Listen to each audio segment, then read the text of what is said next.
was a woman in Korea who passed the bar exam at 20 years old, the youngest in the country's history. She went on to spend 8 years at one of Korea's most prestigious law firms, doing exactly what everyone around her said was the right thing to do, the smart thing, the successful thing. And then she quit. Not because she failed, not because something went wrong. She quit because she looked honestly at her life and realized, this isn't mine. Her name is Bakji-won, and she gave a talk recently about what she calls her own formula for happiness. And I've been thinking about it ever since. So she makes a distinction in her talk that I think a lot of us need to hear. There is extrinsic motivation, the rewards that come from outside, such as money, status, other people's approval. These things are real and they matter. She doesn't dismiss them. But there is also intrinsic motivation, doing something because the doing itself is enjoyable, because something inside you comes alive when you do it. She says honestly, you need both, but the right balance is different for every person. And here's what struck me. When she looked back at her years as a lawyer, she noticed something. The work she actually came alive doing, it wasn't the high-stakes litigation. It was the communication, the translation reviews, the moments when language was alive in her hands. She had been carrying a clue about herself for years. She just hadn't known how to read it.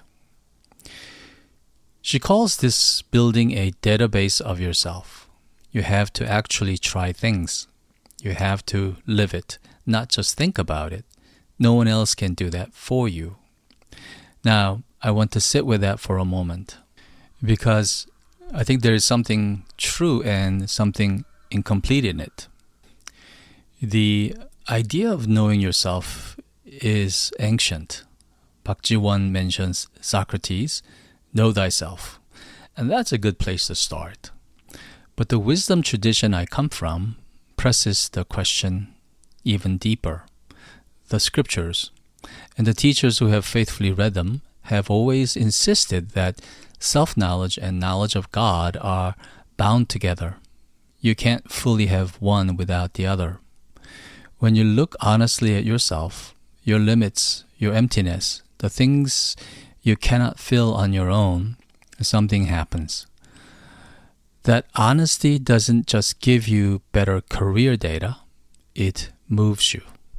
It opens something and it leads you toward a need that only God can meet. The hollowness Bakji-won felt, doing everything right and still feeling like something was missing, that's not just a vocational problem. It's a deeply human one, and the gospel speaks directly into it. Our identity at the deepest level is not built from what we achieve. It's not built from the title on our business card or the path our parents chose for us. Even the path we chose for ourselves, well, it's given, actually. Our identity is given, and it's in Christ. And from that foundation, that settled, unearnable identity, we're free to discover vocation, the calling, how we are particularly made to love and to serve, and what God has wired into us that the world around us needs. And that's a different kind of self-discovery. It's not a project for your own benefit. It becomes quietly a form of worship or a life of a worshiper. Bakji-won ends her talk with a distinction that I keep returning to. She says, if running toward a result is achievement, then what she's describing is growth. Achievement is visible. Growth is the process of coming to know yourself while finding joy along the way. And she says something else that stayed with me. She might have to go back to being a lawyer someday for financial reasons. She doesn't know.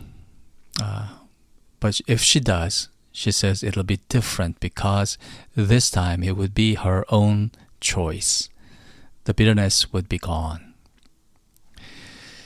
There's something quietly profound in that. The same path, walked with agency and self-knowledge, is a different path. Not because the circumstances changed, but because she changed. So I want to leave you with a few questions, not to answer right now, but just to carry with you. Where in your life right now do you feel most alive? And where do you feel your breath tighten with stress? Is the path that you're on, is that the one you've chosen or one that was handed to you, expected of you, and that you never quite stop to ask whether it fits? And underneath all of that, when you look honestly at what you cannot fill on your own, what do you find there? And where does that lead you? Well, that's it for today.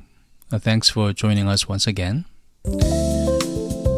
Now, these aren't easy questions, I realize, and I think they're pretty good ones. The good news is that you don't have to answer them alone. Godspeed.